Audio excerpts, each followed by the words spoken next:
All right, this is a class on prospecting. This is our intro, and we have many classes on different types of lead generation. But my name's Steve Wagner, and my goal is to make you like that guy on the left, Realtor, superhero. But success is neither magical nor mysterious. Success is a natural consequence of consistently applying the basic fundamentals. That's what we're going to focus this training class on is what are the fundamentals? What are the things that people are doing to be successful? And the number one thing is prospecting. And so Tony Robbins says he learned long ago that he realized that success leaves clues, and that people who produce outstanding results do specific things that create those results. And all you have to do is try to figure out what they're doing to be so successful. It seems to stick out like a sore thumb. Well, I'm reporting back to you what I've noticed over the last 31 years, most specifically over the last 5 or 7 years or so, and what's going on right now. And Zig Ziglar says that success occurs when opportunity meets preparation, where we create our opportunities and we prepare ourselves, and thus we succeed. And that's what this is about. I've got the picture of those fishing lines there. That is supposed to represent prospecting methods. Each rod is like, say, maybe a different lure is on there. And if you have more rods in the water, the better chances you have of a fish finding whatever you have out there to be attractive. Same thing, very similar concept. No, you can overdo it. It's kind of a paradox. You can have too many methods, prospecting methods, and not be good at them because you're spread too thin, or you can have too few. I like that number I'm looking at there, that 5 there. And so this is about putting yourself in position to win. It's about kind of picking 5 plus or minus. Don't go more than 1 or 2 on either side. If you've been doing this for a while, then maybe you could have a lot of different, maybe even as many as 10. But if I'm mostly talking to a newer realtor, kind of think in terms of having 5 prospecting methods and just be really good at those. And one of them is going to have to be SOI. We'll get in that in a second. So today's topic, getting business, becoming successful, prospecting for success. You want to call it lead generation, that's fine too. We are doing something that I know is the most hated part of the whole real estate sales process. I know when people are on the outside about to get on the inside, they're not thinking about prospecting. They don't even give that any thought. They're thinking that they get their license, they go to a firm, and that firm just lines up buyers and sellers. But there are really no firms that do that. If there are firms that do it, you're working at maybe 30%, 35% at the most. So you're going to have to find some way to get business. And it doesn't imply doing cold calling or anything like that, but that is always one of the ways. So we're going to go over all the ways. If you go to VPR Central, find guides. We've got main guides. We've got new to VPR guides, but we'll have the guides you see says work with buyers. One over that's a VPR guide to getting business. You have help here. You're not alone. Don't tell everyone, oh, I'm alone. No, you're not alone. We do 500 kind of a la carte classes, but the best thing are these videos because you can get them on demand. You can do them at home at 10 o'clock at night or 6 o'clock in the morning, whenever you want to. But we want you to have help on demand when you need it. Definitely come to some of the live classes. But the thing we have to be cautious of is this. Those 2 pictures on the left there, where it just gets confusing. Why? Because you have too many choices. So if you play my getting buyer leads or buyer prospecting, I give you 19 different options. I know as I'm doing that, that's probably not the way to do it, but that's the way agents demand. They don't want you have 3 ways. They want you to give them multiple ways. But as we're doing this, it has a tendency of making you, get confused. It makes you procrastinate because you just have too many options. Don't want that to happen. Don't let that happen, okay? Don't take a long time. So, because here are the 5 basic ways, prospecting falls into 5 basic buckets. The first one is being SOI, that stands for sphere of influence. And just so you know what is sphere of influence, Steve? Well, these are people that you've met before. Now, you could have met them just on the phone, but most of the time you've had some sort of interaction with them. You somewhat know them, they somewhat know you, and then once you've kind of broken through this barrier of being completely unmets and unknowns, then we just put them in our sphere. Now they're a new category. They're sphere of influence. Okay. Uh, the GTM stands for geographical target market, and this is kind of like your farms. Another word for farming.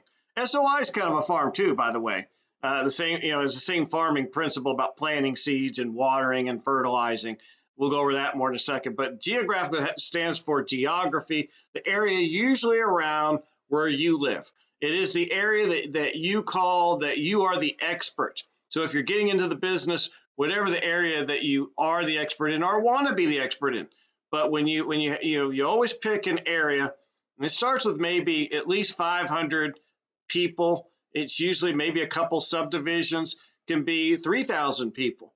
But that is where SOI, going back to that one, it's about 65 to 70% of all business NAR has determined comes from people who they know, who they've met, that sphere of influence. The next one over the many years has been this geographical target market area. So those are, you can get almost at 80% with those two. And we have plus minus 10%. Now, the one that's come in over the last, say, 10, 15 years, internet leads, this one has probably overtaken GTM as the more prominent way that agents get business. And these are generally unmets, and they come in via the World Wide Web. There's many ways that this can occur. It could be through pay-per-click. It could be through organic. Organics are usually involving search engine optimization, making blog type of posts or posts, and you'll have to get into this whole thing. We'll have a whole video on it, but you can just do pay-per-click though, and there's many ways to cultivate a lead. Landing pages, your IDX search page, your search portal, and we have that with Sync and KV Core, by the way. And so there's you can sometimes just pay people, and they'll give you leads somewhat on a dollar per lead basis. Now, internet leads are somewhere between $5 and $10 a lead. If you get more expensive areas, you can go up significantly more than that. Or there's ways you can get it. I know people that get internet leads around $2 a lead. But 5 to 10 is kind of a good number to use when you're trying to figure things out there. Again, we'll have more training on that. That's bucket number 3. Bucket number 4 is basically everything else. What's everything else?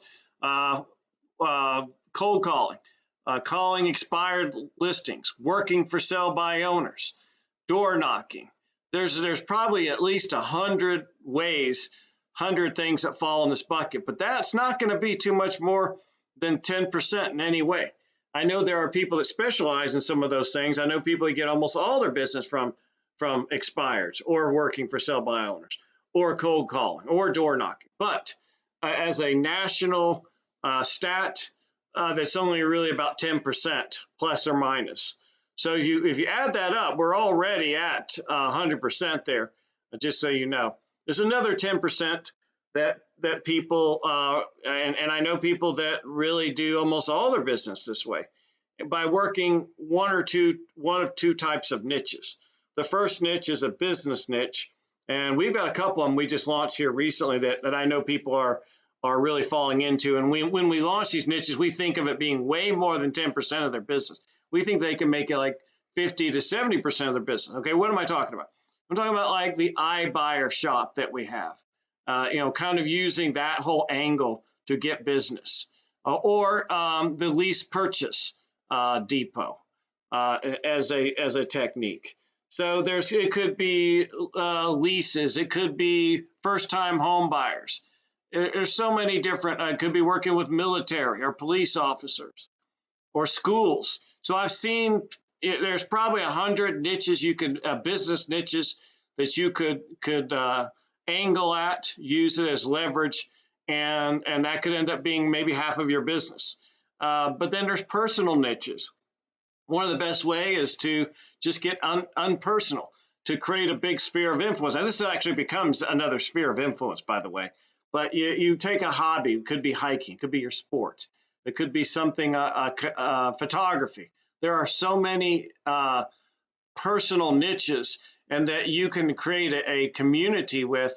And then once you start to get to know them, and then you let them know that you're in real estate business, then they are prone to want to use you. So those are the 5 areas that I'm going to want you to learn more about, and then as quickly as you can start to figure out your way. Don't be a procrastinator. This is a little bit about talking about sphere of influence as to how it works, because I want you to have the right expectations here. When you're year one, okay, so there's the average, it's somewhere around 67. It can be a plus or minus thing, but year one, you're probably only going to get 40%, maybe even less than that, because you have not been, you it may not even have them in your database yet. You haven't been branding them and letting them know you're in real estate. It takes a while for all this to take place. So have your expectations low on sphere of influence out of the gates. When you're around year 7, should be at least 55%, if not higher, and maybe around 11. That's when you hit kind of the national average. But some people hit that at year 5. I think if you do it, I wouldn't get caught up on the averages, because the average agent doesn't do things the way it's supposed to be done. They don't do it really well. So I think you can get your sphere of influence around 70% of your business, and doing a lot of business at that, in 5 to 7 years. And then when you're like me, I know a lot of people that I knew when I first got in the business are still around. They pretty much get all their business from sphere of influence. So it could be 90, 95, 100% of their business. So these are the 5 different categories. We will have training, deeper dives into all these. There might have to be sub training classes on these as well when we start breaking it down. Now also keep in mind that we'll have training classes, and I've already got one up, say on that first one, the buyer predominant techniques. I'm going to have one seller predominant techniques, and some of them we really, they're 50-50. So just keep in mind that that's another angle of looking at these prospectings. But then we have to figure out what we call turbo. They give you instant, not instant gratification, but quick gratification. Meaning, your prospecting techniques can blossom quickly. You can get results quickly, or some of them require patience. And SOI, again, we've already outlined that, requires patience. Some people think internet leads require patience, and sometimes they do, and sometimes you can get quick results on that. Too many realtors work patient techniques when their financial situation says they need to be working turbo techniques. Patient techniques are a little bit, require less investment, less investment or sacrifice of courage, leaving your comfort zone, or investment of cash. So the turbo techniques, the ones who bring you the quicker results, they have a lot more competition too. So just understand that I'll also have videos, hey, I got to get business immediately. Well, I'll tell you, you may not like what I have to say, but I will let you know what you can have there. Or I've got all the patience in the world. I'm going to be the tortoise that beats the hare in the long run. All right, well then, good. I like your kind. I'll tell you how to go about that way as well. So we'll have all these training classes and all that. But all in all, we have basically 10 training perspectives. We'll have a minimum of 10 training classes. Now, you are going to have to put the pieces together, because I can tell you this much. We have 3,400 agents. Not a single one of them does it the same way. If I tried to tell you this is the only way to do it, you're going to throw tomatoes at me. So I'm not going to do that. But I am going to have to rely on you to use resourcefulness, and you're going to have to use independence, and you're going to have to find your way. All I can do is show you the door. You're the one that has to go through it. So the SOI is, remember, it is, according to NAR, it's the majority of them. All the other ways combined don't even add up to that. So I say again, I'll say it in a minute. I would try working buyers first if you can. If you get a seller prospect, well, then go with it, um, and so forth. So here's a new plan for new realtors. Start your SOI, branding plan. That means gathering the names, putting it in your CRM, and start reaching out to them as quickly as possible. But this is a process that takes maybe 2 or 3 years to unfold, and your results take 2 or 3 years to really start to really become gratifying. You're going to get results immediately, but for it to really work the way I think a lot of people expect it to work, yeah, it takes time. So I recommend, look at the second bullet there, pick 3 turbo techniques and force yourself to work those numbers. We'll go over, I'll have a whole video on turbo techniques. Until you have 3+ buyer sales under your belt, put most of your focus on buyer lead generation techniques.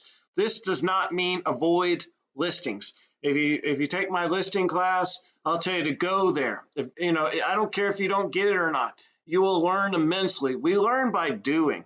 All the classes we take are amplified when we actually go out in the field and take action. And even if 2 things, you either win or you learn. And sometimes it's more valuable to learn than even win.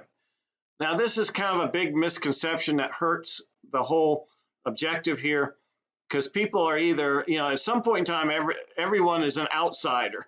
Then they go through the real estate class and pass their 75 hours, pass the test, and they become an insider. First thing they found out is that vision on the right, which is a lot of people's vision, is not true.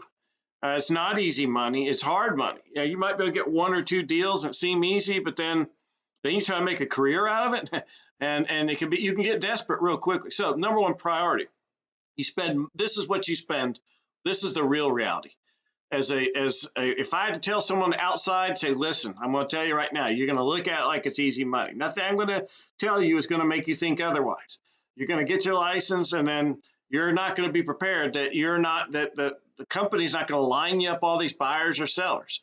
And if you want to make a lot of money, you have to accept the fact that prospecting is priority 1. Okay.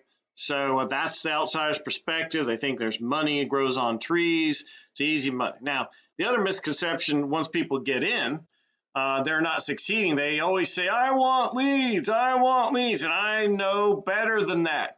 Why? Because I've bought so many leads for agents to only have them ignore the leads. I can tell you a story.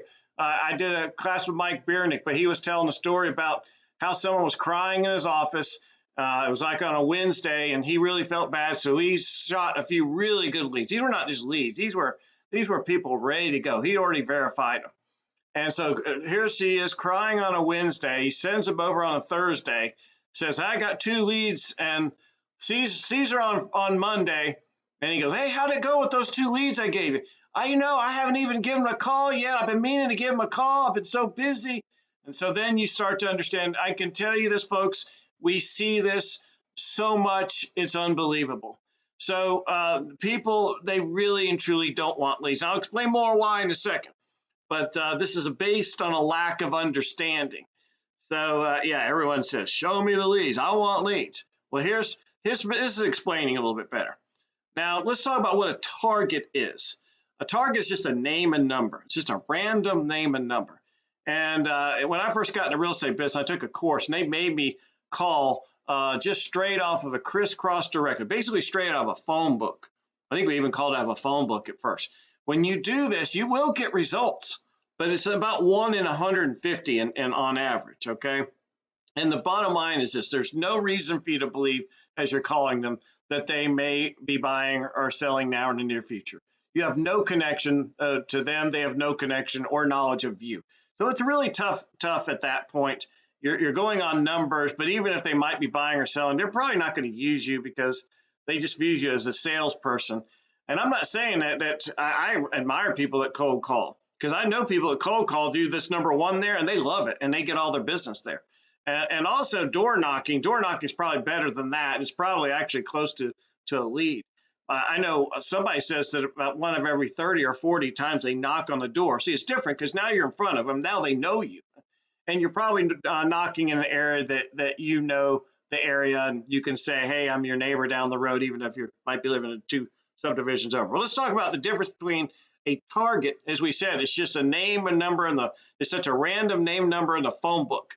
A lead is one of two things. Okay, we've got reason to believe that they may be buying or selling, or they can just know us very vaguely. I mean, very vaguely. So once we kind of get off either the knownness level of, it could be the most vague aspect, but generally a lead is when we have some hunch they don't know us, we've not met them, but we have a reason to believe that they might be buying or selling now in the near future. The perfect example of this is an internet lead. And so we know the internet leads, the beginners are generally about 1 in 50. You have to even get the 1 in 50, you have to do things by a book. Okay, you have to follow up with them like more than 3 to 5 times. You have to call them quickly. But if you can do that, initially you're going to be about 1 in 50.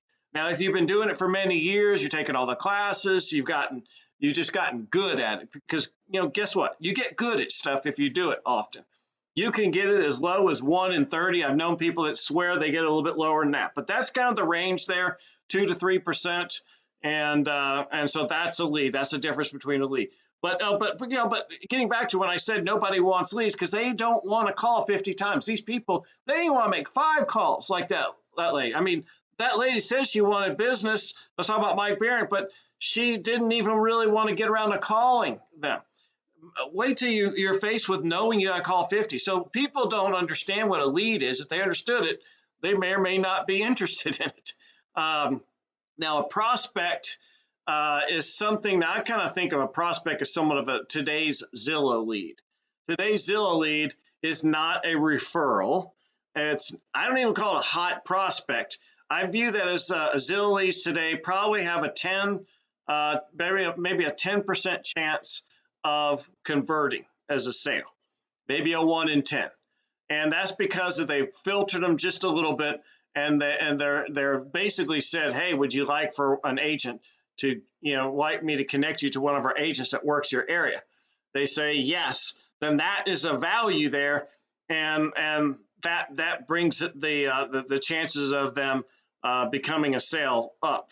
But keep in mind now, let's look at the cost of a lead is averaging about $250, maybe $300 max per lead, but you pay that up front. Now Zillow today, for their prospect, they want 35%. Same thing with OpCity, they want 35%.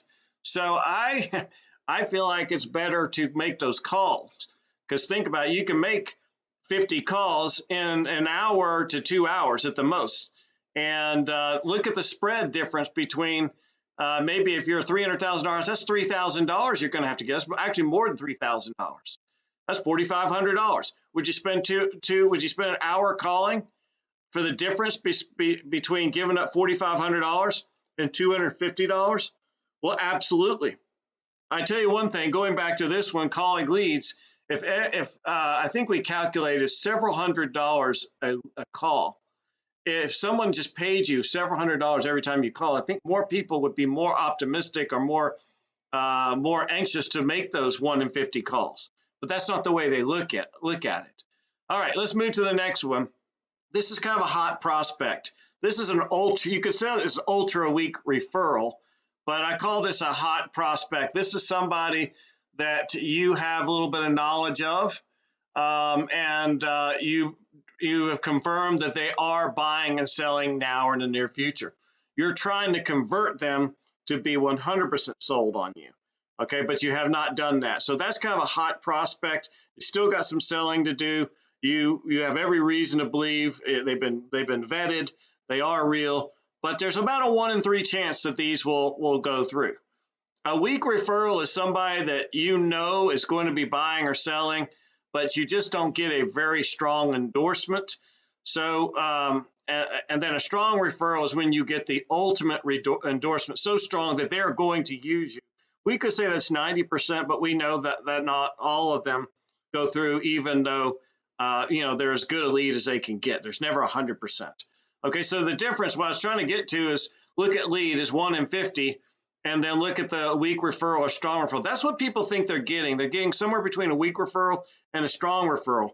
At worst case, a hot prospect, but they're not. They're getting that. So that's why people don't want leads. They think they're getting hot prospect, weak referral, strong referral, but they're actually getting a lead. So just understand that. This is kind of what success looks like. Is look at the top one. We call them suspects, and these are people we really don't know. We have nothing there. We're just trying to convert them. Now we can bring them in as leads is once we feel like that there is some chance that they might buy or sell, or we have a little bit of knowledge of them, or they have a little bit of knowledge of us.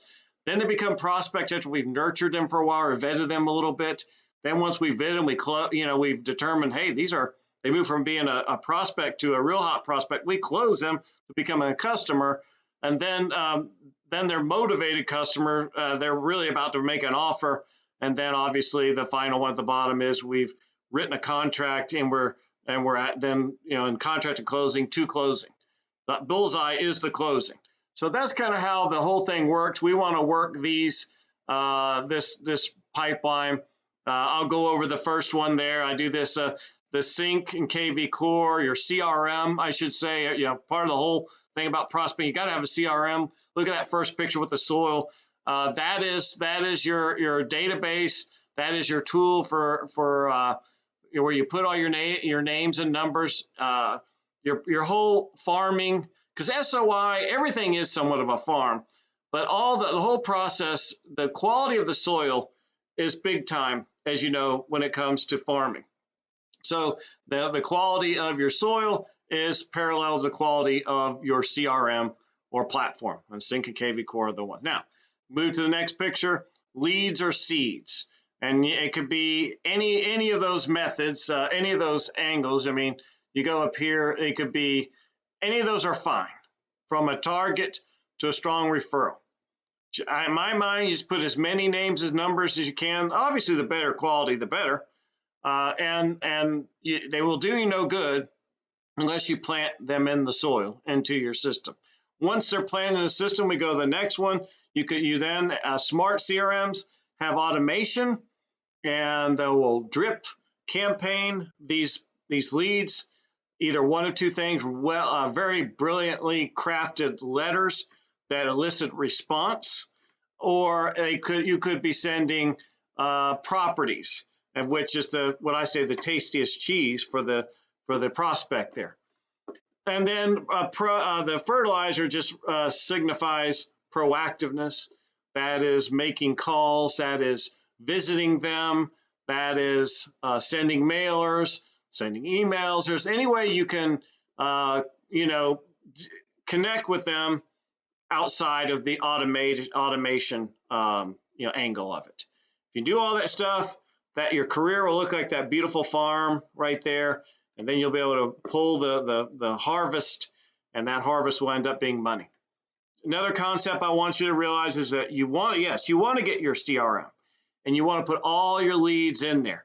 Again, I don't care what CRM you use. I think Sync and KV Core are the best. Watch the videos we have on that training there. By the way, they've got great training on how to prospect. If you just get those platforms and watch all their videos and follow all their instructions, you'll be successful. You don't even need to watch this video. But you want to have one CRM that's your dominant CRM. You want all your leads to go into that one place. Now, the golden rule of real estate is this: he or she who prospects rules. They are the king and or the queen. They are the boss. Keep calm and be the boss. Non-prospectors give up all their money and freedom to the king and queen, to the bosses, to the prospectors. When you are a prospector, a great prospector, you make more money, especially while you're prospecting. Prospecting is the highest dollar per hour act you can do as a realtor. It is the highest dollar per hour act, but that's the thing that people want to avoid the most. Realtors want to do all the things that are $10, $15 an hour stuff. No, you've got to make yourself good at prospecting one way or the other. Look at all the buckets and all the methods within those buckets. Become good at prospecting, because if you can do that, you are making more money than a brain surgeon. And that's an absolute fact. And so without being a good prospector, you're going to struggle just to survive. You're going to be staring at that 80% failure rate. And if you're a non-prospector, you're going to give up 30 to 65% of your income while doing all the laborious work.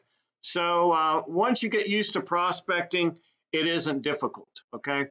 So I want to make a clarification here, because I realize it may sound like I'm anti-team. I'm not. A lot of things are paradoxes. There's two sides of the coin. One thing I am for, though, I really am for every realtor having a shot at being independent. I want them to have a shot at maximum income. You know, all the team leaders, they all did this. And I don't want to look at anyone in the eyes and say, you can't do this.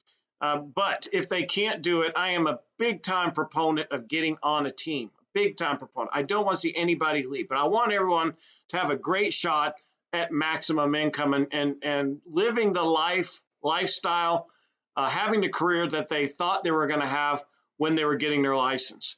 So one of the traps is that everyone's offering leads, and like I said, nobody wants leads. They really don't want leads. But it is the trap.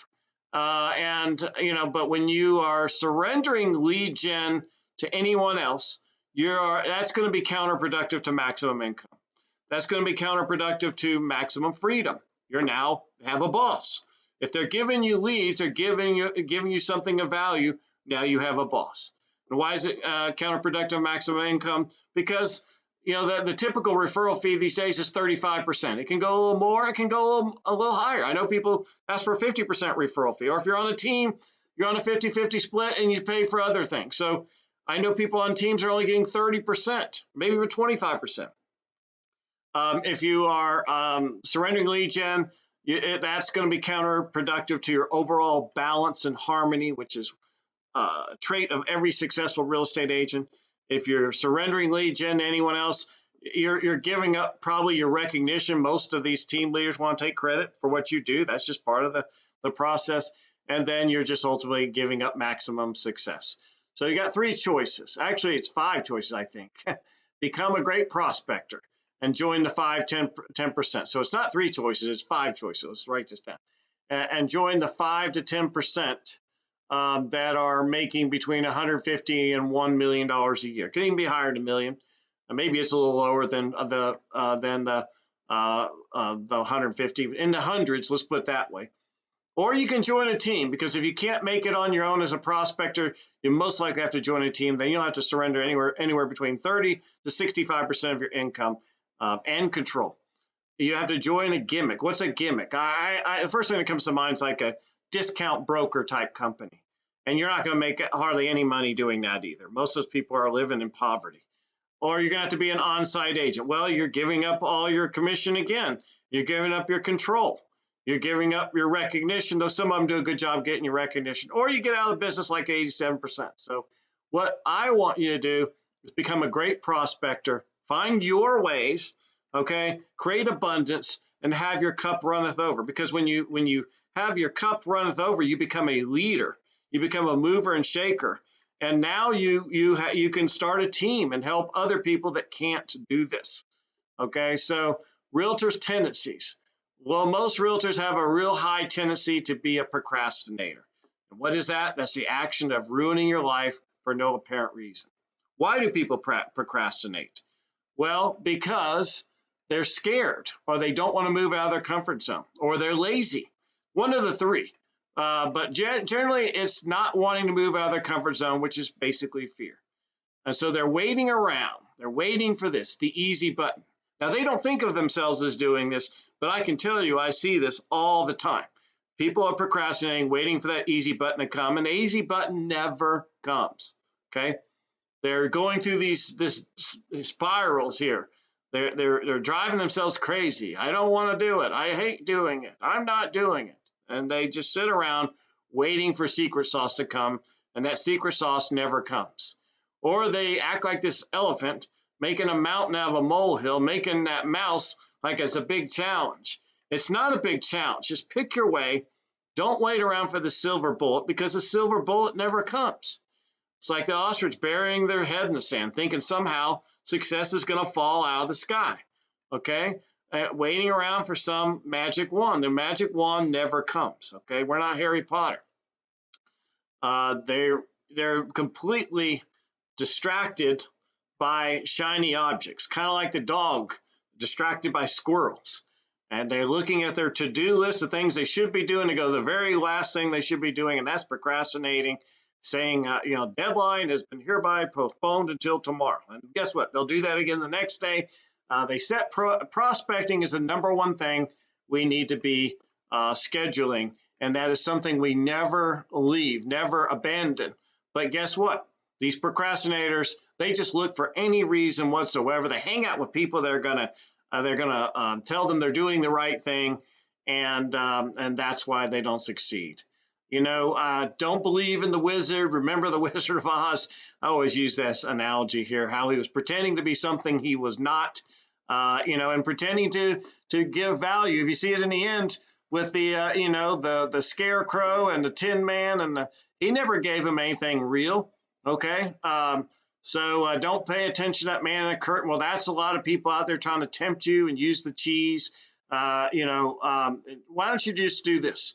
Start prospecting. Just do it, and do it now rather than later. So if you demand success of yourself and back up this demand with intelligent action, underline that, intelligent action, prioritize action, planned action, wise action. The action is going to bring the right reaction. So if you demand success of yourself and back this up with intelligent action, you are sure to win. Bear in mind, though, that there is a difference between demanding success, demanding it, and just merely wishing for it. You should find out what this difference is and then take advantage of it. Napoleon Hill. Just do it. Okay, that's it. And what are we talking about doing? Sales prospecting, all the things and all those buckets. Sales prospecting equals priority number one. Not working with buyers, not working with sellers, nothing. Every single day, first thing, top priority. Again, you got all these buckets. Got to be working these buckets, okay? You got to choose your way. No one can choose your way for you. All we can do is show you the door. You're the one that has to walk through it. Don't get confused by this. We have many guides that will help you understand how to do these things.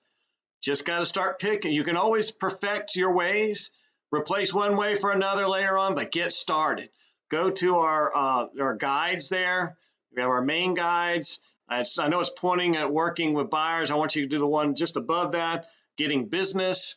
Have some kind of a way of tracking this and planning what you're going to do every day, every week, and write it in. I'll have this worksheet on VPR Central, and so where you can download it, but plan your work and work your plan, and fill your CRM with all those names and numbers of all different types. Let that CRM work for you. But this is what your goal is. This is the name of the game. It's a numbers game. You want to get a bunch of people in your database. You want to do things that's called branding that gets them paying attention to you, if nothing else, just a little bit, but kind of pointing in your direction and the direction towards potentially one day buying or selling a house through you. Okay, and basically as you've got them into CRM and you start working your plan and doing your proactive stuff and your automated stuff, one's going to pop. Okay, it's a numbers game. So you got a sale there, maybe two sales, a buy and a sale. Then another one will pop. And then another one pop. It's a numbers game. You want to put as many as you can possibly put in there, and you want to stay in touch with them. Because success is kind of like a snowball. You got to get it moving. The more you roll it in that direction, the bigger it gets. And it's almost like this. You're either riding a wave to success, or you're having to paddle and you're missing those waves. But you've got to create your momentum by taking intelligent action, by taking these prospecting actions. Because momentum solves about 80% of your problems, according to John Maxwell. So again, we're winding things down. These are our final words here. Key is not to prioritize what's on your schedule, but to prioritize, no, but excuse me. The key is not to prioritize what's on your schedule, but to schedule your priorities. And that's prospecting. You have to decide your highest priorities are, what they are, and then have the courage to pleasantly, smilingly, because keep in mind, you're probably doing this to somebody else. You have to be pleasantly and smilingly, non-apologetically, say, no, I can't do that. I'm sorry. I've got a prospect. What? Why don't you come to lunch with us? Why don't you go to the pool? Why don't you go to the lake? Let's go shopping. Let's get our nails done. No, I put prospecting in there. I can do it some other time. So you got to do that. And the way to do that is having a bigger yes or a bigger why. Why am I doing this? Well, I want to make money. I want the financial freedom. I want to be able to feel good while I'm getting my nails done and shopping. Okay, so that's why you got to have that why burning inside, that yes burning inside, why you're doing things that a lot of people don't want to do. All right, well that's it, folks. I found this quote by Alanis Morissette, kind of interesting. I thought she just nailed it with with a really great quote.